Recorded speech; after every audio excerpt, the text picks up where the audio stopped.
Assalamualaikum warahmatullahi wabarakatuh. Perkenalkan, nama saya Adam Pupo.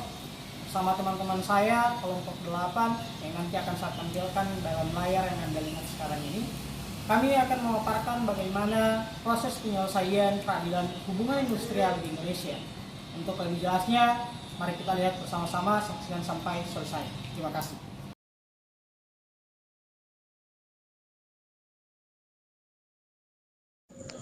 Baiklah, yang pertama kita akan membahas tentang pengertian hubungan industrial.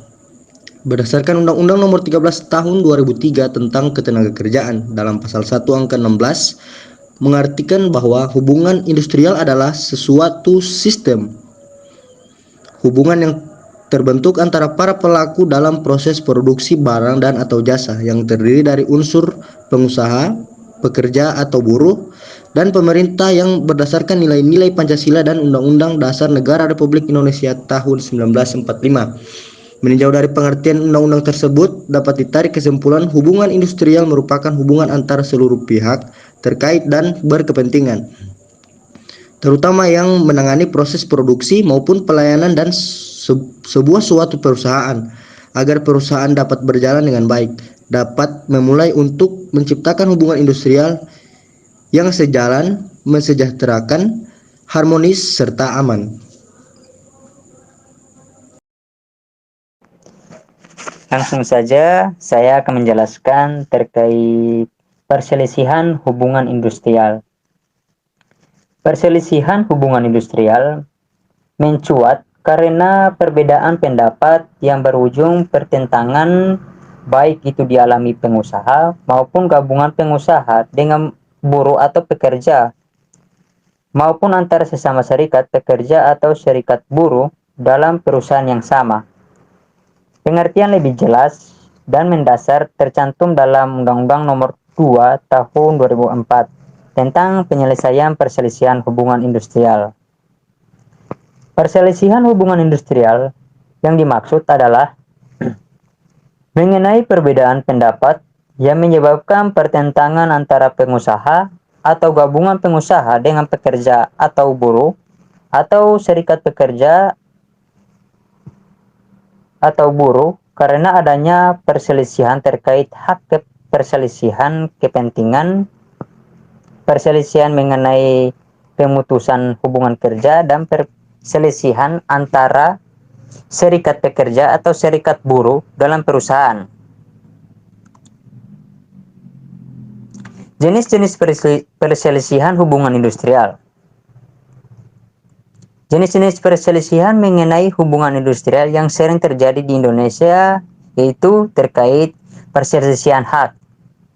Perselisihan hak muncul akibat tidak terpenuhinya hak serta adanya perbedaan pelaksanaan maupun penafsiran dari aturan undang-undang, kejanggalan perjanjian kerja, peraturan perusahaan, dan perjanjian kerja sama.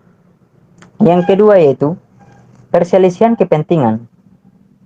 Perselisihan kepentingan ini terjadi dalam hubungan kerja yang tidak memiliki kesesuaian pendapat, terutama perihal membuat perusahaan syarat-syarat tertentu yang tercantum dalam perjanjian kerja atau PKB, perjanjian kerja bersama, maupun VV, peraturan perusahaan, misalnya kenaikan gaji, uang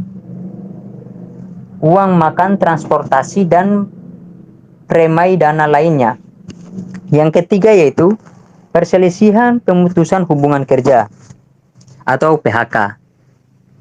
Adanya perselisihan karena perusahaan atau pengusaha melakukan pemutusan hubungan kerja atau PHK yang biasanya terjadi akibat pendapat yang tidak sesuai dalam pengakhiran hubungan kerja dari suatu pihak saja.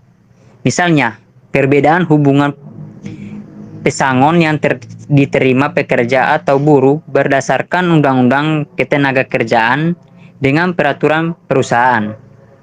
Yang keempat yaitu terkait perselisihan antara serikat pekerja atau buruh dalam suatu perusahaan.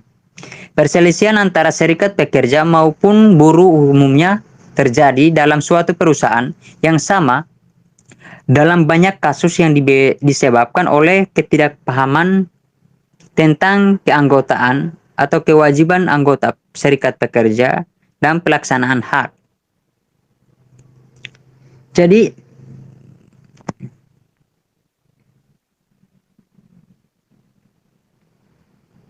tata cara penyelesaian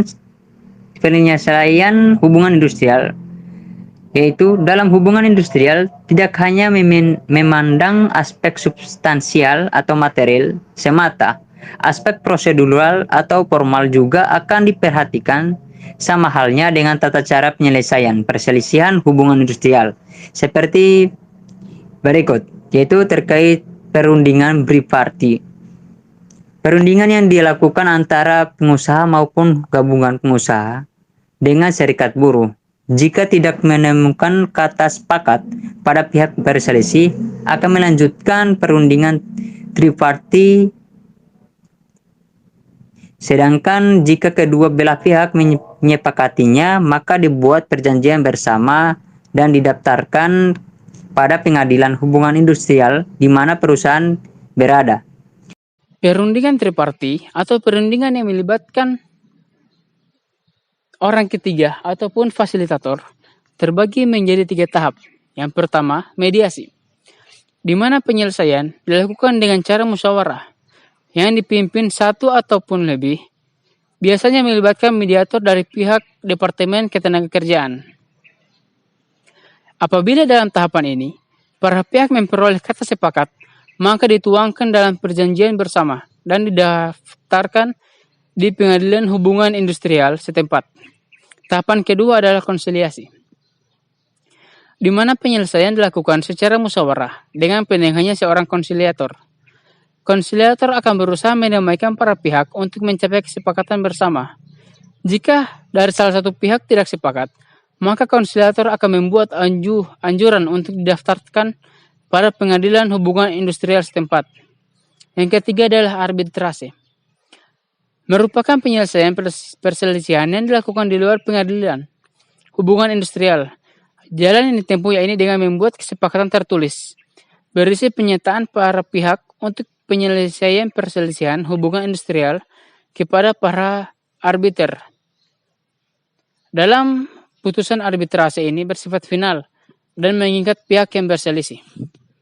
Para pihak yang tidak menyetujui dan menolak anjuran dari mediator atau maupun konsiliator akan melanjutkan perselisihan dengan pengajuan gugatan ke PHI atau Pengadilan Hubungan Industrial.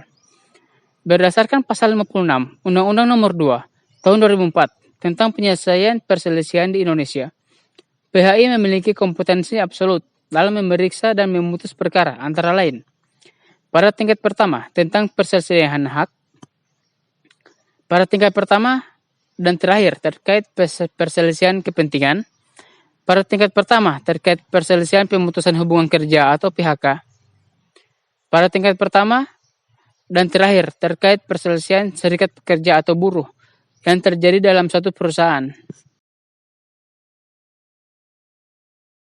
Oke, baiklah teman-teman, itulah sedikit penjelasan tentang bagaimana cara penyelesaian hubungan industrial yang ada di Indonesia. Semoga apa yang kami sampaikan dapat menambah wawasan kita ataupun dapat menambah ilmu pengetahuan kita khususnya dalam hubungan industrial. Demikian dari kelompok kami. Assalamualaikum warahmatullahi wabarakatuh.